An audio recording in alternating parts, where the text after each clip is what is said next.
और बताया गया कि यहाँ पर इसकी स्थिति बड़ी खराब है। तो हालांकि राज्य सरकार तो पैसा तो ही देती है यूनिवर्सिटी को सब चीज की, लेकिन देखना यूनिवर्सिटी को काम है। आप कह रहे हैं तो आज ही, अब दोनों लोगों ने कह दिया है, तो आज ही हम इनके मंत्री जी को, शिक्षा मंत्री जी को आज ही हम कह देंगे, ये पूरा का पूरा ये पता कर दीजिए। और इसके लिए अगर इसका ठीक ढंग से निर्माण, इतने दिन पुराना है, बता रहे हैं कि कितने IAS यहाँ से बने, क्या क्या हुआ, कितना पुराना है, तो भाई इसको ठीक करने के लिए हम लोग अलग ढंग से इसका इंतजाम कर देंगे ताकि ये बन जाए और ठीक ढंग से इसको चलाया जाए। और ये भी दिखवाएंगे कि इसमें पढ़ाने वाले शिक्षक हैं पर्याप्त की नहीं, कि शिक्षकों की कमी है। तो ये सब चीज है, तो ये भी कहेंगे कि इसको भी दिखवाइए और यूनिवर्सिटी के साथ बातचीत भी कर लीजिए ताकि तेजी के साथ इस काम को किया जाए। इस काम को तो हम करवा ही देंगे, लेकिन ये सब काम और आप लोगों ने जो कुछ भी काम, उन सब चीजों पर ध्यान देना। और हम लोग का तो काम है आपकी सेवा करना, और आपकी सेवा करना ही, आपने मौका दिया हम लोगों को काम करने का, तो आपकी सेवा करना ही हमारा धर्म है। और यही हम करते रहते हैं, समाज के हर तबके के उत्थान के लिए काम करते हैं, उनको आगे बढ़ाने के लिए काम करते हैं। और मुझे खुशी हो रही है कि आज कोई जल संसाधन विभाग का कार्यक्रम है, लेकिन हम इतनी बड़ी संख्या में बहनों को देख रहे हैं, महिलाओं को देख रहे हैं, और पता चला कि जीविका समूह की भी महिलाएं इसमें शामिल है, तो मुझे खुशी है और आप सबका अभिनंदन करते हैं। और एक बार जब आप लोग आ गए तो आप जान लीजिए हम फिर से शुरू करने वाले हैं। आप ही लोगों की इच्छा थी, जो भी महिलाओं को उत्थान के लिए काम हुआ उसको बार बार हमको बोलने की जरूरत है। ये जीविका समूह कैसे बनाए, महिला लड़कियां कहाँ पढ़ पाती थी, तो कैसे उसके पढ़ने के लिए इंतजाम करना, उसके पोशाक से शुरू कराया, साइकिल योजना शुरू कराया, स्कूल की संख्या बढ़ाए।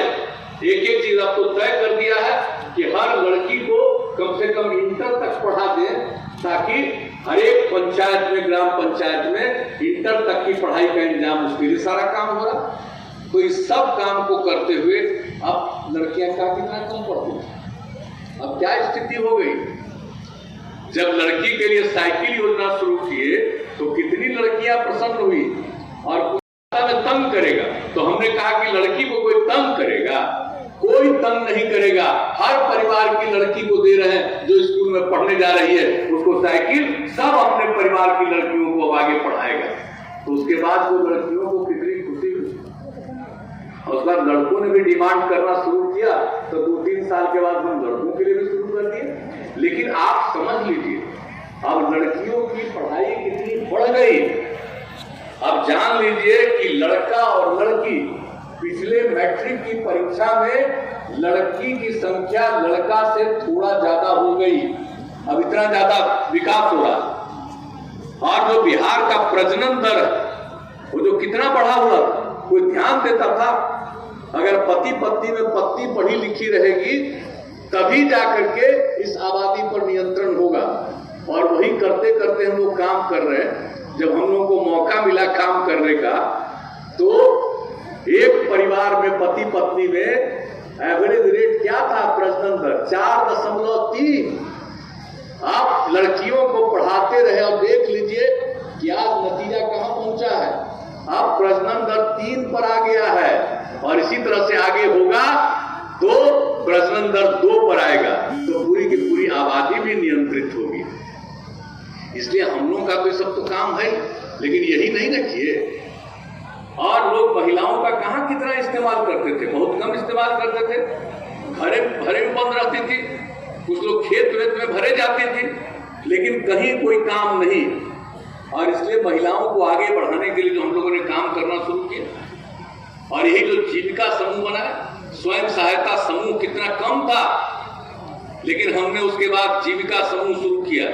नाम दिया हुआ जीविका हम लोगों का है, भूलिएगा नहीं, नई पीढ़ी के लोग। और जीविका समूह का काम इतना अच्छा, और बिहार में स्वयं सहायता समूह बहुत कम। अगर जीविका समूह का काम बढ़िया हुआ तो उस समय की जो सरकार के लोग थे आकर के देखे, कहा तो बड़ा बढ़िया।